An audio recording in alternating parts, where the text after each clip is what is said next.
ইতিহাস ঐতিহ্যে ঘেরা এই পানাম সিটি। আমরা আজকে আসছিলাম পানাম সিটি দেখার জন্য, তো আপনাদেরকে সবাইকে দেখাবো। তো চলুন, আজকে আমরা পানাম সিটিতে যাচ্ছি। আমরা এখন সোনারগাঁও রোডে আছি, খুব কাছাকাছি চলে আসছি, আর মাত্র 1 কিলোমিটার মতো রাস্তা। তারপরে হচ্ছে আমরা পানাম সিটিতে ঢুকে যাব। এই যে এটা হচ্ছে পানাম সিটির হচ্ছে মূল ফটক বা মূল গেট আর কি। এদিক দিয়ে ঢুকে ভিতরে, কিন্তু দুর্ভাগ্যবশত আমরা আজকে আইসা দেখি পানাম সিটি বন্ধ। সাপ্তাহিক ছুটি থাকে রবিবার, তাই বন্ধ পাইছি।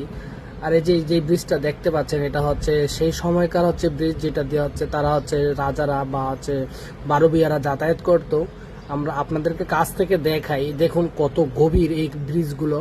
এত গভীর থাকার পরও তখন হচ্ছে আপনাদের এই ব্রিজটা করছে সম্পূর্ণ হচ্ছে ইট দিয়ে, কোনো হচ্ছে রড সিমেন্ট নাই। কত সুন্দর। এবং হচ্ছে বর্তমানে এটা হচ্ছে নালায় নর্দমায় পরিণত হয়েছে, এবং হচ্ছে ময়লা আবর্জনা ডাস্টবিনে পরিণত হয়েছে সময়ের ব্যবধানে। এটা হচ্ছে একটা কামরা, এবং অনেক মানুষই আজকে বন্ধের দিন আসছে, কিন্তু কেউ হয়তো জানে না। তাই এই যে আপনারা দেখতে পাচ্ছেন সবাই ছবি তুলতেছে, আসলে ভিতরে ঢুকতে পারতেন না, সবাই বাইরে থেকে দাঁড়ায় দাঁড়ায় ছবি তুলতেছে। এই যে এটা হচ্ছে মূল গেট, যেটা দিয়ে হচ্ছে ভিতরে মানুষে যায় এবং হচ্ছে ভিতর থেকে দেখে আসার জন্য। এর সামনে একটা সুন্দর একটা জিনিস রয়েছে, সেটা হচ্ছে এই যে এটা হচ্ছে পানাম সিটির ঐতিহ্য বা ইতিহাস। এখানে লেখা আছে এটা হচ্ছে ঢাকা থেকে প্রায় হচ্ছে 30 কিলোমিটার ভিতরের দিকে, দক্ষিণ পূর্ব দিকে। এই যে এটা হচ্ছে একটা আপনার ভবন। এরকম মানুষে আড্ডা দিচ্ছে, গল্পগুজব করতেছে, কিন্তু একটা লক্ষণীয় বিষয় হচ্ছে প্রত্যেকটা হচ্ছে আপনার কামরার পাশে হচ্ছে একটা একটা পুকুর আছে, যেটা আমরা জানতে পারছি স্থানীয় লোকদের কাছ থেকে। এখানে একটা পুকুর আছে, এই পুকুরে হচ্ছে 3টা ঘাট আছে, 3 পারে 3টা ঘাট বড় বড়। এবং হচ্ছে আগের রানীরা হয়তো বা এখানে হচ্ছে তাদের কাজকর্ম করতেন।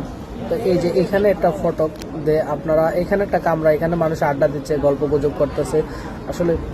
এবং মোটামুটি অনেক মানুষই আসছে, বন্ধের দিন হয়তো জানতে পারে নাই। তারপরও দেখুন আপনারা কত সুন্দর। এই যে এটা হচ্ছে গেটের একটা গেট। প্রত্যেকটা বাসার সামনে এরকম একটা গেট রয়েছে, এবং হচ্ছে মনে করেন দরজা জানলা কারুকার্যে খচিত, এবং এত সুন্দর আগের যুগের কাজ বা এত স্ট্রং ছিল।